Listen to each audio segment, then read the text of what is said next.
આજે આપણે બનાવશું રિસોટો રાઈસ। આપણે ઘણા અલગ અલગ રીતે બનાવતા હોય છો, તો તમે એકવાર જરૂરથી આ ટ્રાય કરજો। તો ચાલો આપણે તેની શરૂઆત કરીએ। તેના માટે મેં એક કઢાઈ લીધી છે। કઢાઈમાં ઘી લીધું છે, કસૂરી મેથી, ઓરેગાનો, ચીલી ફ્લેક્સ અને આ બધું નાખીને આપણે થોડી સેકન્ડ માટે હલાવી દઈશું। હવે તેને થોડી સેકન્ડ માટે હલાવ્યા બાદ તેમાં બાફેલી મકાઈ નાખશું અને તેને પણ થોડું હલાવી દઈશું। હવે આમાં ભાત નાખશું। ભાત માટે મેં 1 કપ ચોખા લીધા હતા, તેને અડધો કલાક પલાળી દીધેલા અને તેને 15 મિનિટથી 20 મિનિટ વનતા થાય છે। હવે આ ભાતમાં આપણે સ્વાદ પ્રમાણે મીઠું નાખી સારી રીતે મિક્સ કરી દઈશું અને આને આપણે સાઈડ ઉપર મૂકી દઈશું।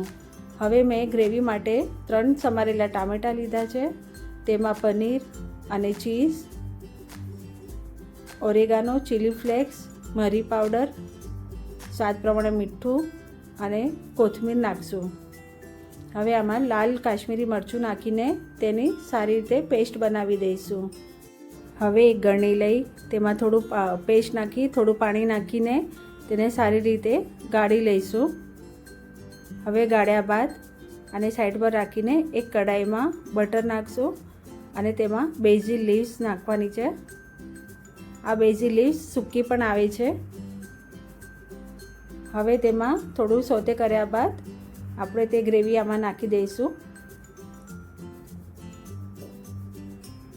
ગેસ પહેલાં સ્લો અને પછી થોડો મીડિયમ ફ્લેમ પર કરી શકો છો। અને જે બાઉલમાં ગ્રેવી હતી તેમાં મેં થોડું પાણી નાખીને તે પણ આમાં નાખી દીધું છે। હવે આને 5 મિનિટ માટે આપણે કૂક થવા દઈશું। 5 મિનિટ થઈ ગયા બાદ તમે જોઈ શકો છો કે કેટલી ગ્રેવી સરસ દેખાઈ રહી છે। હવે આને આપણે થોડું હલાવી દઈશું અને આ ગ્રેવીને સાઈડ પર મૂકી દઈશું। હવે પાછું બીજી પેન લઈશું, તેમાં બટર, ચીલી ફ્લેક્સ, ઓરેગાનો આ નાખીને 2 મિનિટ માટે તેને સોતે કરી લઈશું। હવે આમાં બેઝિલની પત્તી અને સમારેલા વેજીટેબલ નાખશું।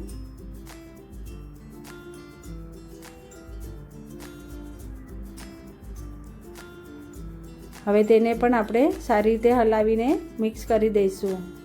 હવે આમાં કોર્નફ્લોર અથવા તમે મેંદો બી લઈ શકો છો યા ઘઉંનો લોટ પણ તમે નાખી શકો છો। આને નાખીને આપણે સારી રીતે મિક્સ કરીને તેમાં દૂધ નાખી દઈશું। દૂધ નાખ્યા બાદ તેને લગાતાર હલાવવાનું છે તાકી લમ્સ ના પડી જાય। હવે આમાં સ્વાદ પ્રમાણે મીઠું અને થોડો ટામેટાનો સોસ નાખશું ને સાથે થોડો ચીઝનું ક્યુબ નાખી દઈશું। હવે આ બધું નાખીને આપણે એને સારી રીતે મિક્સ કરી દેવાનું છે। હવે આપણે જે ગ્રેવી રેડી કરી હતી તે ગ્રેવીને આમાં મિક્સ કરી દઈશું। ગ્રેવી મિક્સ કર્યા બાદ તેને હલાવીને સારી રીતે મિક્સ કરી દઈશું।